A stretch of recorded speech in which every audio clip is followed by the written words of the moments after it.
wawancara. Tentunya wawancara ini lebih ke arah pengambilan keputusan sesuai dengan nilai-nilai kebajikan yang diyakini. Ya, insya Allah. Bukan untuk mengukurkan kewajiban tugas saya sebagai guru penggerak, tapi ini juga sangat berpengaruh pada pengalaman saya khususnya dalam pendidikan guru. Baik Pak, izin untuk wawancarai. Yang pertama itu, selama Bapak menjadi kepala sekolah, bagaimana Bapak dapat mengidentifikasi kasus-kasus yang merupakan dilema etika atau rujukan moral? Iya, baik, terima kasih Pak Murid. Calon guru penggerak, insya Allah sukses Ya selalu. Pak, amin Pak. Siap. Jadi berkaitan dengan rujukan moral dan dilema etika, yang saya pahami adalah dilema etika itu bagaimana kita diperhadapkan pada pengambilan keputusan di mana ada dua hal yang kita harus putuskan, satu di mana kedua hal itu sama-sama benar. Kemudian kalau rujukan moral, kita diperhadapkan pada dua hal di mana kemudian satu hal benar dan yang lainnya salah. Itu yang saya paham berkaitan dengan dilema etika dan rujukan moral. Baik Pak, selanjutnya untuk menjalankan pengambilan keputusan di sekolah Pak, terutama untuk kasus-kasus, tentunya ada dalam kasus itu ada dua yang benar, sehingga untuk kepentingan sama-sama benar ini bagaimana Bapak menjalankan ataupun mengambil keputusan itu? Iya, dalam hal dilema etika Iya ya. Pak. Jadi kita mungkin paham bahwa ada paradigma dan ini ya, prinsip ya. Iya, prinsip. Iya. Prinsip mengambil keputusan. Nah, yang saya pahami ada berbasis hasil, Iya. kemudian berbasis aturan dan berbasis kepedulian. Betul. Jadi misalnya ketika kedua-duanya kemudian benar, maka tentu saya akan mempertimbangkan prinsip yang tadi. Kalau kemudian berbasis hasil itu lebih mengarah pada hasil yang kemudian bisa memberikan rasa kenyamanan, keadilan, maka tentu itu yang saya ambil. Begitupun dengan berbasis aturan atau kepedulian. Prinsipnya begini, dasarnya begini.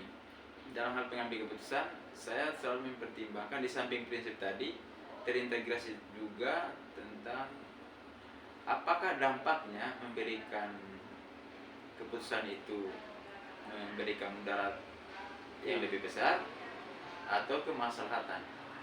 Kemudian juga apakah ini mendesak atau tidak mendesak. Sama juga dengan apakah ini penting atau tidak penting. Tapi prinsip umumnya adalah pengambilan keputusan apakah berdampak positif lebih luas atau tidak. Iya Pak. Iya, luar biasa. Ini saya sangat terkesan dengan jawaban ini. Memang pada dasarnya seperti apa sampaikan tadi, ada beberapa paradigma yang harus kita laksanakan dalam pengambilan keputusan, juga 3 prinsip. Kemudian yang sangat luar biasa itu terintegrasi Pak ya, atau berdampak bagi seseorang itu. Kemudian mungkin lebih mengarah pada bagaimana memikirkan tentang jangka pendek maupun jangka panjang. Baik Pak, selanjutnya dalam menyelesaikan masalah tentunya Bapak punya langkah-langkah konkret, mungkin langkah-langkah konkret yang mungkin sudah pernah Bapak lakukan sehingga ini bisa menambah wawasan untuk saya. Iya, baik, saya kira kita semua masing-masing kita punya strategi dalam mengambil keputusan. Yang pertama tentu keputusannya tidak bisa diambil dengan tergesa-gesa, masih pikirkan yang matang. Karena itu yang pertama kita harus kumpulkan informasi yang terkait dengan hal yang akan kita putuskan. Kemudian kita mencoba mengidentifikasi apa masalahnya. Setelah kita mengenal masalah, maka kita akan menganalisis. Menganalisis masalah ini. Ini masalahnya siapa yang terlibat, dampaknya seperti apa, risikonya nanti seperti apa. Lalu kita mencoba membuat alternatif pemecahan masalah. Iya. Setelah itu maka kita coba melakukan tindakan atas rencana alternatif itu. Nah, setelah tindakan maka kita lihat hasilnya. Kalau misalnya hasilnya masih kurang meyakinkan, masih kurang baik, maka berarti kita harus evaluasi, kita harus lihat kembali alternatif solusi, sehingga kemudian kita bisa ambil langkah baru yang jelas masih sinkron dengan masalah yang kita hadapi berkaitan dengan pengambilan keputusan. Iya, baik Pak. Jadi ada beberapa langkah yang Bapak sampaikan. Saya sangat juga tertarik dengan alternatif, sehingga dalam hal keputusan itu tidak berpihak pada siapapun Pak ya, sehingga ini memang sangat maksimal. Selanjutnya hasilnya yang ditetapkan belum tentu itu sudah 100%, tentunya mungkin masih ada lagi evaluasi selanjutnya. Baik Pak, selanjutnya yang berikut, apa saja yang selama ini merupakan tantangan dalam pengambilan keputusan? Iya, saya kira setiap pengambilan keputusan itu pasti ada tantangan-tantangan. Iya betul. Pertama, terkadang yang pertama itu kita belum mengenal secara detail apa sebenarnya masalah yang kita hadapi, sehingga itu nanti akan berdampak pada strategi seperti apa yang harus kita ambil. Kemudian juga kita diperhadapkan dengan masalah yang baru. Jadi tentu hal baru itu dalam hal pengambilan keputusan terkadang tidak sedikit orang keliru. Tapi dengan begitu selanjutnya akan menjadi pembelajaran. Itu saya kira menjadi tantangan. Pertama, itu yang kedua ya. Iya Pak. Bahwa masalah baru itu menjadi tantangan tersendiri. Iya. Artinya kalau masalah berulang, saya kira pengalaman sebelumnya bisa jadi referensi. Iya. Iya baik Pak. Jadi tantangan termasuk juga strategi Pak ya. Kemudian masalah baru, tentunya ini ketika masalah itu diselesaikan kemudian menimbulkan masalah baru, itu juga merupakan tantangan. Iya. Iya Pak, baik. Selanjutnya Pak, hal apa saja, maksud saya apa yang dimiliki, mungkin Bapak maksudnya punya sebuah tata kelola ataupun jadwal dalam penyelesaian masalah atau memutuskan kasus itu, mungkin Bapak bisa selesaikan di tempat atau mungkin ada alternatif yang lain gitu. Ya, saya kira berkaitan dengan hal itu tidak ada jadwal. Iya betul. Yang jelas menurut saya dalam mengambil keputusan, tentu yang tadi mana yang kita prioritaskan, tentu yang mendesak.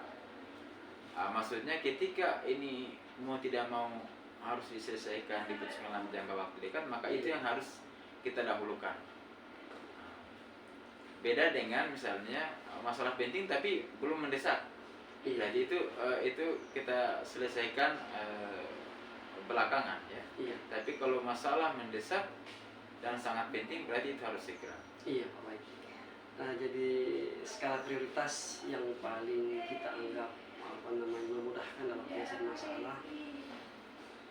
Selanjutnya Pak, dalam menyelesaikan kasus mungkin yang terjadi di sekolah, tentunya Pak mungkin tidak ingin sendiri, mungkin ada orang-orang yang bisa membantu seperti itu, sehingga kalau menurut Bapak selama ini yang untuk mempermudah penyelesaian masalah itu, apakah cuma sendiri menyelesaikan masalah atau mungkin ada teman-teman yang lain di sekolah untuk membantu dalam hal penyelesaian masalah? Ya, tentu saya juga sebagai pimpinan punya bawahan. Saya selalu sampaikan bahwa saya bukan manusia sempurna, banyak juga kesalahan, sehingga dalam pengambilan keputusan bisa berpotensi salah.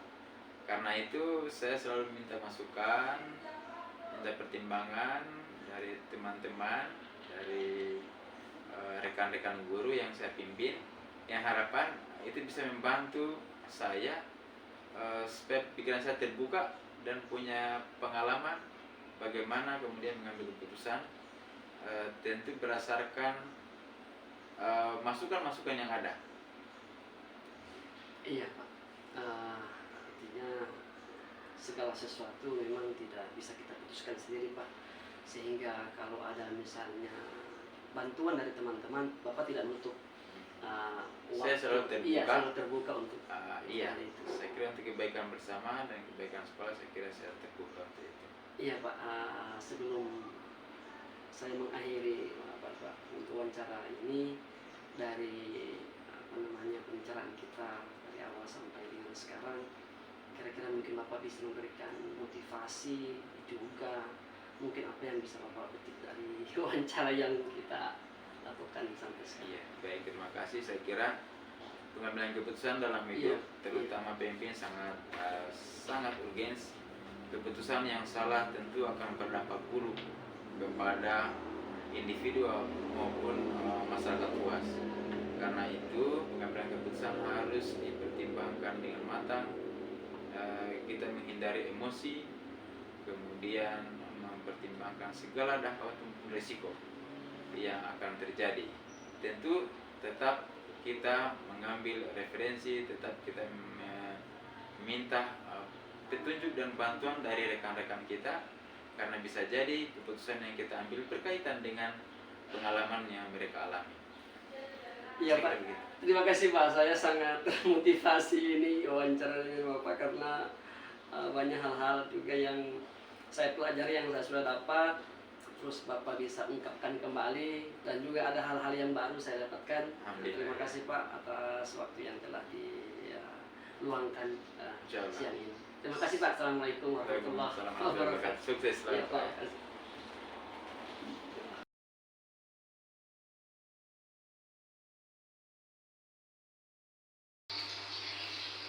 Assalamualaikum Pak. Waalaikumsalam warahmatullahi wabarakatuh. Mohon izin Pak, hari ini atau pada kesempatan ini saya ingin melakukan wawancara terkait bagaimana mengambil keputusan sesuai nilai-nilai kebajikan yang kita yakini. Mudah-mudahan ini tidak mengganggu aktivitas Bapak.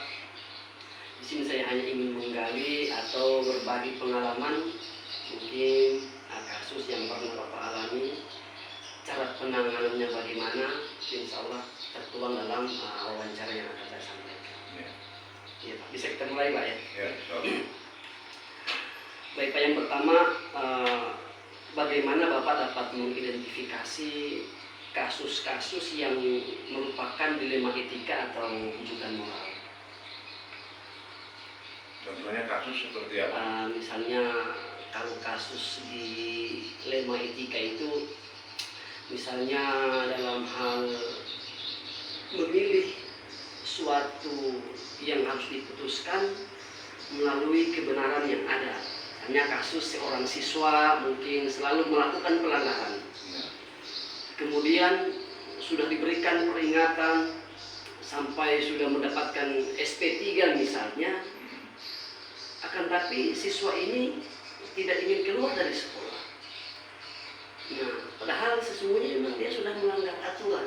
Kira-kira Pak, untuk mengidentifikasi kasus ini seperti apa?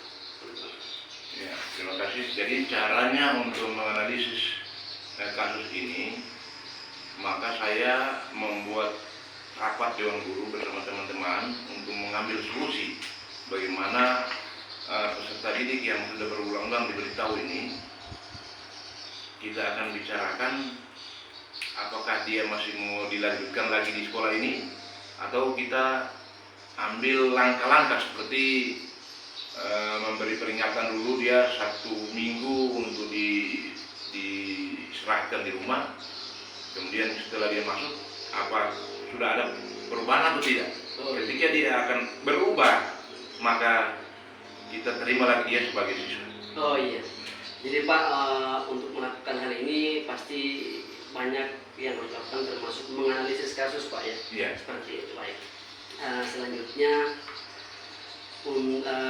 selama ini bagaimana Bapak menjalankan pengambilan keputusan di sekolah? Mungkin ada kasus-kasus yang menurut Bapak itu sama-sama benar, Iya. atau sama-sama mengandung nilai-nilai kebajikan, akan tetapi Pak harus ada keputusan. antara A dengan B bermasalah, akan tetapi kedua-duanya adalah benar gitu.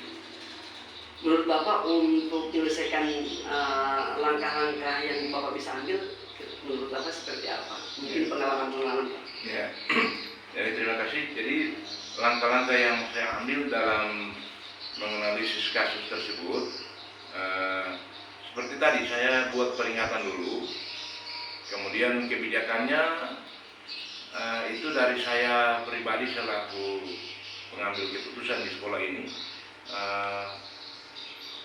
menjalankan dulu langkah-langkah yang telah dilakukan. Apabila langkah-langkah ini bisa dilaksanakan oleh pihak yang bersangkutan, maka keputusan ini bisa diselesaikan. Iya Pak. Jadi sangat jelas Pak yang Bapak sampaikan, kebijakan memang tentunya ada dari Bapak. Ya. Tentunya kebijakan itu harus dijalankan. Ini merupakan keputusan. Ketika keputusan itu bisa dilaksanakan oleh guru tersebut, artinya kebijakan itu bisa berpihak pada guru tersebut. Luar biasa, terima kasih. Selanjutnya hal-hal apa saja yang selama ini Bapak anggap efektif mungkin ada Pak hal-hal yang paling efektif dalam pengambilan keputusan, dalam mengambil suatu keputusan dalam hal-hal kasus yang ada seperti itu. Jadi hal-hal apa saja yang selama ini Bapak anggap paling efektif? Mungkin menurut Bapak, oh ini yang paling mudah menurut saya. Seperti itu Pak, kira-kira gitu. Jadi hal yang saya anggap efektif dalam pengambilan keputusan ini yaitu ketika keputusan itu mudah untuk diselesaikan tanpa membutuhkan waktu yang lama. Oh iya. Baik, jadi dilihat alternatif waktu Pak ya. Ya. Jadi kalau mungkin ada yang lebih efektif, kalau misalnya dia membutuhkan waktu yang lama, mungkin dibuatkan jadwal seperti Iya itu. itu. Iya, baik. Selanjutnya Pak, hal-hal apa saja yang selama ini merupakan tantangan dalam pengambilan keputusan? Jadi menurut Bapak, ketika keputusan itu atau kebijakan Bapak dalam menyelesaikan suatu kasus itu sudah diambil, tantangan apa Pak yang biasanya terjadi? Gitu. Ya, biasanya tantangan yang saya alami ketika mengambil keputusan yang paling efektif itu yaitu mengenai kepentingan golongan atau pribadi mereka. Nah, sehingga ini mungkin dalam mengambil keputusan saya memang agak sulit untuk menyelesaikan. Iya, baik. Ya. Tantangan itu biasa terkait dengan masalah pribadi Pak ya. Iya. Masalah pribadi atau apalagi tentang kelompok, Iya. sehingga membutuhkan analisis juga. Jadi tantangan ini mungkin saya yakin karena Bapak bisa dikatakan senior sehingga bisa diselesaikan ini Pak. Iya. Baik Pak, selanjutnya tatkala Bapak melakukan penyelesaian masalah seperti itu, mungkin ada jadwal tertentu Iya. yang Bapak sempat buat. Maksud saya ketika ada masalah, apakah mungkin Bapak bisa menyelesaikannya di tempat atau butuh waktu yang lama atau seperti apa? Seperti itu. Biasanya saya seandainya kasus itu ada waktu yang lebih maksimal, saya membuatkan jadwal. Misalnya jadwalnya 3 hari, sehingga saya butuh jadwal itu dengan rapat dewan guru. Tapi apabila kasus itu kecil, maka itu langsung saya selesaikan di tempat. Iya. Sesuai kasus-kasus Pak yang Iya, ada. sesuai kasus yang Sehingga kalau memang kasus itu membutuhkan waktu, misalnya 2-3 hari sampai 4 Iya. hari, itu memang dibutuhkan waktu untuk menyusun jadwal pertemuan musyawarah mungkin. Mungkin kalau untuk kasus yang agak mudah diselesaikan, mungkin tertata tertib Pak ya, Iya. suratan terlambat dan lain sebagainya mungkin langsung bisa diselesaikan Iya, bersama. iya. Luar biasa. Selanjutnya Pak, dalam menyelesaikan satu kasus juga Bapak selama ini, kalau menurut saya ini Pak mungkin tidak, Bapak mungkin membutuhkan teman atau Iya. pendamping dalam hal menyelesaikan kasus. Menurut Bapak kira-kira siapa yang bisa Bapak jadikan rujukan ataupun teman dalam menyelesaikan menyelesaikan suatu kasus. Ya, dalam menyelesaikan ini biasanya saya hubungi dulu contoh di sekolah ini misalnya ada kasus tindakan kesiswaan, maka dia teman saya untuk menyelesaikannya adalah kaur kesiswaan. Nah, apabila berhubungan dengan guru, maka teman saya untuk menyelesaikan adalah guru BK. Iya, iya baik Pak. Jadi kalau sesuai kasus Pak ya. Iya, sesuai kasus. Jadi sesuai kasus untuk membantu mendampingi atau mempersaya itu kalau misalnya masalah kesiswaan. Iya. Maksud saya tentang hal-hal kesiswaan pasti waktu kelas sekolah bagian kesiswaan. Kalau dalam hal-hal aturan secara formal di dalam sekolah, secara guru dan lain sebagainya siswa itu guru BK. Mungkin ada juga guru-guru yang lain bisa membuat itu. Baik, terakhir Pak ini terakhir dari pembicaraan kita awal sampai dengan sekarang ini Pak. Kira-kira apa yang Bapak bisa sampaikan atau petik dari hasil pembicaraan kita ini? Mudah-mudahan ini Pak bisa bermanfaat buat saya sebagai guru penggerak dan lebih memberikan motivasi kepada saya sebagai guru penggerak. Kira-kira Pak apa yang bisa Bapak petik atau bisa simpulkan dari pertemuan awal sampai dengan sekarang? Ya. Jadi ini sangat bagus sekali ini kedatangan Bapak di sini. Ini mendorong saya sebagai penanggung jawab pendidikan yang ada di sekolah ini memberikan motivasi bagaimana guru-guru saya juga ini untuk bisa diikutkan dalam guru penggerak.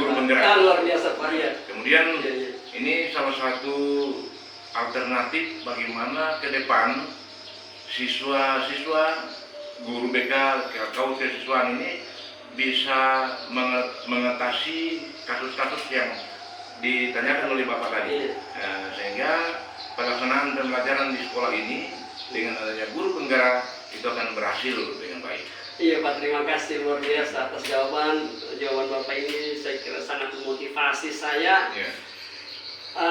Mohon maaf Pak kalau misalnya kedatangan saya ini agak mengganggu kesibukan Bapak, kan tapi sesungguhnya ini adalah hal yang sangat baik menurut saya karena Bapak sudah memberikan alasan-alasan yang kemudian bagaimana cara mengatasi kasus-kasus yang ada.